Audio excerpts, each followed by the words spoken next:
అండి నమస్తే అండి. అమ్మమ్మ నాయనమ్మ ఛానల్కి స్వాగతం అండి. ఈరోజు మీకు నేను ఒక మంచి ఐటెంతో వచ్చాను మీ దగ్గరికి. అసలు ఎంత నచ్చుతుందంటే మీకు నిజంగా చూస్తేనే మీకు నోరు ఊరిపోవాలి.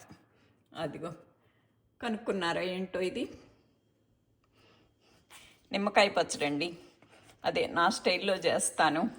కాకరకాయలు, ముల్లంగి ముక్కలు, పచ్చిమిరపకాయలు అన్నీ వేసి చాలా చాలా బాగుందండి. ఈసారి నేను లైమ్స్ వేశాను, అందుకని ఆ తోలు మందంగా ఉంటుందని ఒక నలుసు వామ్ చేసి అసలు చూడండి ఎంత బాగుందో. నిజంగా చూస్తేనే నాకు గుర్తొస్తుంది అది. అక్కడ పల్లెటూళ్ళల్లో పెద్ద పెద్ద ఇళ్ళు ఉంటాయి కదా, మేము అమ్మాళ్ళు పనోటింట్లో ఈ పచ్చడి కలుపుతుంటే మాకు ముందు తూర్పిల్లు వరండా అన్నీ దాటి మెల్లాల ఆడుకునే వాళ్ళం. అల్లాను ఒక్కొక్కళ్ళం భలే కమ్మటి వాసన వస్తుంది, భలే వాసన వస్తుంది అనుకుంటే ఒక్కొక్కళ్ళం వెళ్ళిపోతే అమ్మాళ్ళు మాకప్పుడు అన్నం అంతా జాడీలో పెట్టేసి మిగతా లాస్ట్లో మాకు అన్నం ముద్ద కలిపి పెట్టేవాళ్ళండి అందరికీను. మేమంతా సెలవులకే 10 మంది చేరేవాళ్ళం. 10 మంది పిల్లలకిను అమ్మాళ్ళు చక్కగా కలిపి పెడితే తినేసేవాళ్ళం అండి. అసలు ఈ పచ్చడి చూస్తేనే నాకు నోరు ఊరిపోతుంది, అదే గుర్తొస్తుంది నాకు. ట్రై చేయండి, నిజంగా ట్రై చేసి చెప్పండి ఎట్లా ఉందో. ఓకేనా? ఇక ప్రొసీజర్లోకి వెళ్దామండి, చూద్దాం ఎలా చేస్తాను.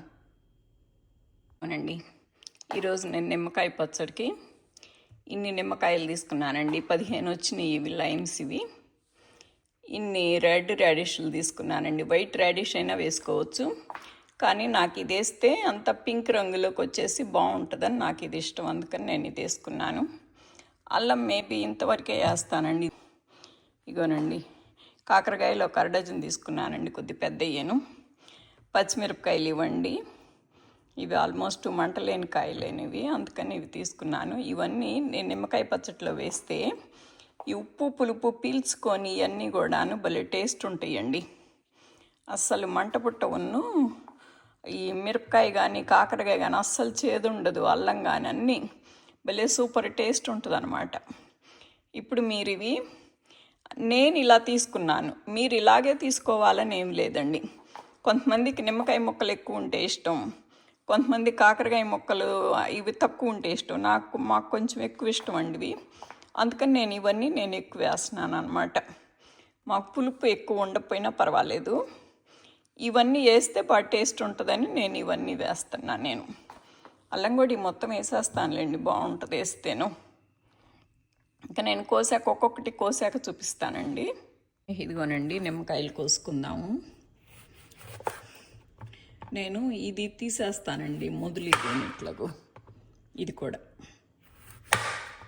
ఇదండి, ఇట్లా కోసేస్తాను నేను. ఇలా కట్ చేసేసి అప్పుడు మీకు మొక్కకి ఉప్పు కారం బాగా పట్టుద్ది అనమాట ఇలా పెట్టుకుంటే.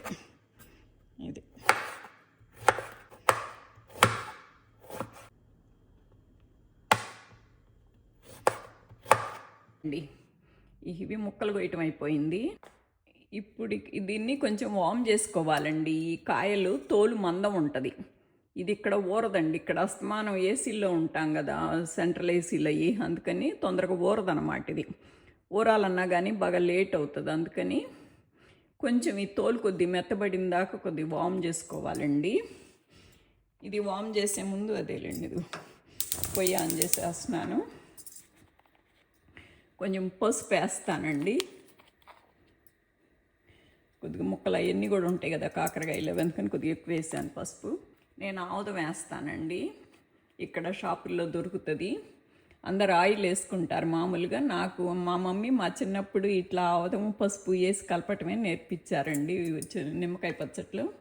నాకు అదే అలవాటు, నేను అదే వేస్తున్నాను. ఉప్పు 1 కప్పు తీసుకున్నానండి, అంటే ఇది ఇప్పుడు నిమ్మకాయల్లో వేయటానికి సరిపోయిద్ది అనమాట. ఇదంతా ఇట్లా ఎగరేసుకొని కిందకి పైకి ఉప్పు అది కలిసిందాక 1 నిమిషం అలా కలిపేసుకొని మూత పెట్టేసేద్దామండి. మా ఫ్రెండ్ ఒక ఆవిడ చెప్పారు, ఇది కుక్కర్లో పెట్టేసి 3 విజిల్స్ రావాలన్నారు. నాకు అంత అవసరం లేదనిపించిందండి. నేను చేసినప్పుడు నాకు కొంచెం తోలు కొద్ది మెత్తబడితే చాలనిపించింది నాకు, అందుకని నేను ఈ కుక్కర్లో కూడా పెట్టుకొని మామూలు పాన్లోనే పెట్టేస్తున్నాను. అంతలోకి ఇప్పుడు ఇవి కూడా కోసుకుందామండి. ఒక్కొక్కటి 1 బై 1 అవి ఉడికే లోపల ఇవి కూడా కోసేసుకుందాము. ఇది అల్లము, పచ్చిమిరపకాయలు మొత్తం చూపించి మొత్తం కోసేసానండి. పడతాయి, అన్నీ కూడా బాగుంటాయి. ఇదిగోనండి ముల్లంగి, కాకరకాయలు అన్నీ కూడా ముల్లంగి ఇలా సన్నగా పొడుగ్గా కట్ చేసుకున్నాను. కాకరకాయలు ఇలా చక్రాలకు కోసేసుకున్నాను. అల్లం కూడా అంతేనండి, సన్నగా పొడుగ్గా కట్ చేసుకున్నాను ఇట్లాగో. ఇక ఈ ముక్కకు వచ్చినప్పుడు కొరుక్కుంటే బాగుంటుంది. పచ్చిమిరపకాయలు ఏమన్నా మంట పట్టకుండా పెరుగన్నంలో నంచుకున్న ముద్దకోట వచ్చేటట్టు ఇట్లా చక్రాలకు కోసేసుకున్నాను అనమాట. ఇది ఈ టబ్లో వేసేసి మనం కొద్దిగా ఉప్పు కలిపి పెట్టుకుందామండి. ఇందులోకి మళ్ళీ ఒక అరకప్పు ఉప్పు కలుపుదామండి. ఇవన్నీను కొద్ది మిక్స్ అయ్యేలాగాను.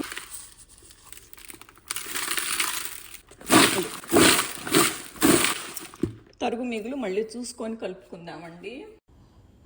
ఆ నిమ్మకాయ ముక్కలు వేడారిపోయే లోపల వీటికి ఉప్పు పట్టుద్దండి.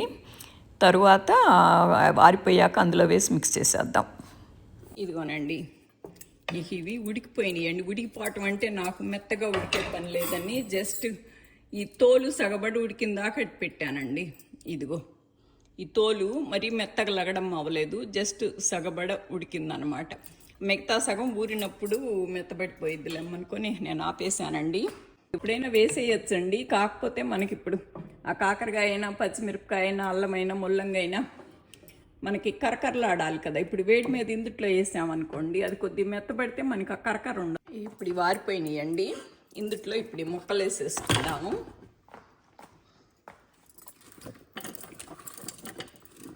ఇప్పుడు మిక్స్ చేసేసుకుందామండి. పైది కింద, కిందది పైకేను. అసలు నీళ్లు పోయకుండా ఎంత నీరు వచ్చిందో చూడండి. ఆ నిమ్మకాయల్లో అంత నీరు ఉంటుంది అన్నమాట బాగా. ఇది కూడా ఉప్పేసి కలిపాం కదా, ఈ ముక్కల్లో కూడాను నీరు వచ్చింది. మిక్స్ చేసి పెట్టేశాను. ఇక దీన్ని మూత పెట్టేసి 2 రోజులు ఇలాగ ఉంచేసి 3వ రోజు తీసి తిరగమాతేసుకున్నామండి. ఇది కొంచెం రోజు పొద్దున ఒకసారి, సాయంత్రం ఒకసారి కొద్దిగా కలబెడితే కిందది పైకి, పైది కిందకిను బాగా కలుస్తుంది. ఉప్పు అది పట్టుద్ది అనమాట దానికి. ఇదిగోనండి ఇది వాళ్ళ 3rd డే అండి. 2 డేస్ అయిపోయి 3rd డే.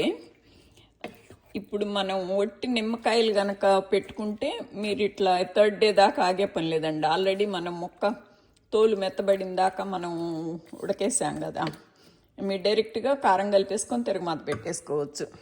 బట్ మనం ఇవన్నీ పచ్చి వేసాం కదా కరకరలాడేటట్టు, ఇవి కూడా కొద్దిగా ఉప్పు కారం పెట్టి ఊరాలని అనమాట. ఇప్పుడు 3rd డే దాకా ఉంటాం.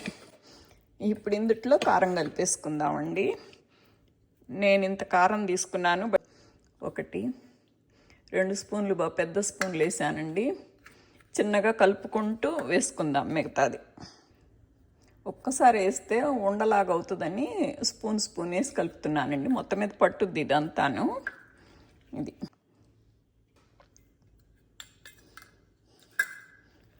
కరెక్ట్గా సరిపోయిందండి కారం. ఇది పొయ్యి మీద పాన్ పెట్టేసి ఆయిల్ పోసుకుందామండి. ఒక 5-6 ఎండుమిరపకాయలు వేస్తున్నానండి. ఎండుమిరపకాయలు గిల్లేసి వేసేస్తున్నానండి. ఎండుమిరపకాయలు వేసుకోవటం. 2 స్పూన్లు ఆవాలు వేస్తున్నానండి. అది ఆవాలు చిడిచెట్టు అన్నాయి కనుక కొంచెం ఇది వెల్లుల్లిపాయలు 2 ఫుల్ పాయలు తీసుకున్నాను. కొంచెం వేగాలి ఉల్లిపాయ. 1 స్పూనున్నర జీలకర్ర తీసుకున్నాను. ఇది వేసేస్తాను. బాగా ఇందాక మనము కారం తీసుకున్నాం కదండి, అదే గిన్నెతోటి పావు మెంతి పౌడర్ తీసుకున్నాను. ఇప్పుడు కొంచెం ఇది వేగినాక మెంతి పొడి వేస్తానండి. అసలు కమ్మటి వాసన వస్తే బాగుంటుంది. వింగ వేస్తున్నానండి. ఇది కొంచెం ఎక్కువ ఉంది కదా, 4 చిటికలు వేస్తున్నాను. ఇప్పుడు మేము ఇంత పట్టుకోలేం కదా అనుకోవచ్చు. మీరు పట్టుకోవాల్సిన పని లేదండి. మీరేముంది 4 నిమ్మకాయలు, 1 కాకరకాయ, 2 మిరపకాయలు, 2 రాడిష్లు తీసుకుంటే మీకు సరిపోయిద్ది. అది మెంతి పొడి కూడా వేసేస్తున్నాను. ఇంక ఇది వేగిపోయిందండి. ఇక కలిపేసుకుందాము. ఇక ఇది మిక్స్ చేసేసుకోవటమేనండి. చూసారా ఎంత బాగుందో. అసలు ఎంత బాగుంటుందో చూడటం కాదు, అసలు తినటానికి కూడా చాలా చాలా చాలా చాలా బాగుంటుంది అన్నమాట. అసలు పిల్లలు అన్నం తినకుండా బాగా మారాన్ చేసే వాళ్ళకి కూడాను ముక్క గుజ్జు మనం దుసేసుకున్న వాళ్ళకి ముక్క పెట్టామంటే చక్కగా తింటారండి. ఇది ఇప్పుడు నేను కొత్తగా చేయటం కాదండి. పచ్చడి ఇన్ని రకాలు వేసి మా చిన్నప్పుడు మా అమ్మ కూడా ఇట్లాగే చేసేది, కాకరకాయలు మిరపకాయలు ఇవన్నీ వేసేసి. కాకపోతే అప్పుడు రాడిష్లు ఉండేవి కాదు మాకు, ఆ పల్లెటూరులో మేము అండి. లాస్ట్లో ఇప్పుడు ఇదండి మన పచ్చడి ఫైనల్ లుక్. ఇంకా అమ్మాళ్ళు అయితే ఇంకా అప్పుడు మాకు చిన్నప్పుడు గరుగ్గాయలని వచ్చేయండి మా ఊర్లో, అవి కూడా వేసేది. అవి విడిగా తినడానికి వగరగా బాగుండేవి కాదు, కానీ ఇట్లా నిమ్మకాయ పచ్చట్లో ఇవన్నీ కలిపేస్తే కనుక అసలు వగరు చేదు ఏమైపోయిద్దో భలే బాగుండేయండి. నాకైతే మాత్రం నిజంగా నోరు ఊరిపోతుంది అన్నం కలుపు తినాలని. కాదు కలిపినా కానీ నేను ఒక్కదాన్ని తినాలి, లేదంటే మా సిద్ధ గణపయ్య తినాలి, ఇంకంతే. మా సిద్ధ గణపయ్య కానీ నేను కానీ ఈ ఇద్దరమే తినేది. చాలా కొత్తగా చూసేవాళ్ళైనా please like, share and subscribe అండి. చాలా బాగుంటుంది పచ్చడి, మీరు నిజంగా చేసుకోండి, బాగుంటుంది. మీరు చేసి చూడండి, మీకే అర్థమవుద్ది ఆంటీ ఎందుకు ఇట్లా అన్నారా అనేది. ఓకేనా? థ్యాంక్ యూ ఫర్ వాచింగ్ అండి. Thank you so much.